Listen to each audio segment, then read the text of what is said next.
Сите го реформираат, а никако да се подобри. Македонското здравство е одамна на интензивна нега. Кој е најголемиот проблем за здравството, што најмногу ви пречи кога одите на лекар? Ова се прашањата кои Топ тема на ваша страна ги постави на социјалните мрежи и да видиме какви ставови добивме. На Зоран Јовановски најмногу му пречи функционалното ниво во здравството на кој е организиран здравствениот систем. Ми пречи и фактот што дури државното здравство досега за многумина не беше достапно.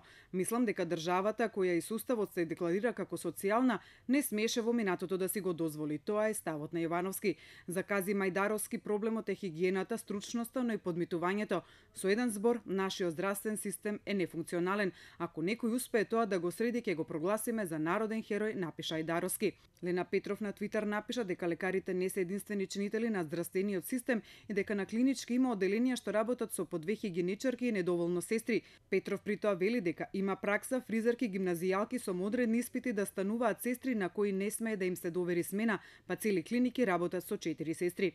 Твитерџијата Матикуле пак проблемот го лоцира во третманот како битна бројка, но и во недоволните ресурси во здравството, било човечки или реагенси. За Татјана проблемот е во мој термин, во матичен лекар, а средномедицинскиот персонал не е доволно платен и ценет, додека твитерџијата In the Middle ја постави дијагнозата. Под 1, лекарите имаат ниски плати, под 2, лекарите ја избрале професијата само поради статусен символ.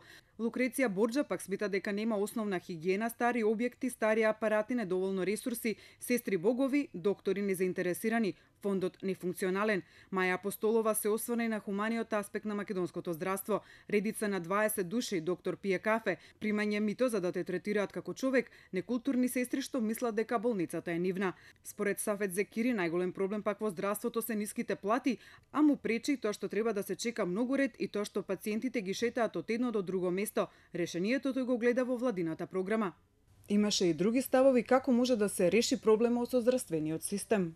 Да зависи платата на докторот од задоволството, квалитетот и бројот на услужни пациенти е решението на проблемот за твитерџијата Мистер Thank you. Но добивме и малку поинакви одговори. Да се објасни како лекар со 500 евра плата може да има куга од 200.000 евра, напиша Илирдика. Здравствениот систем несомнено ги засега сите. Нема граѓанин кој не влегол во ходниците на македонското здравство, а од чии лавиринти се уште се бара излезот.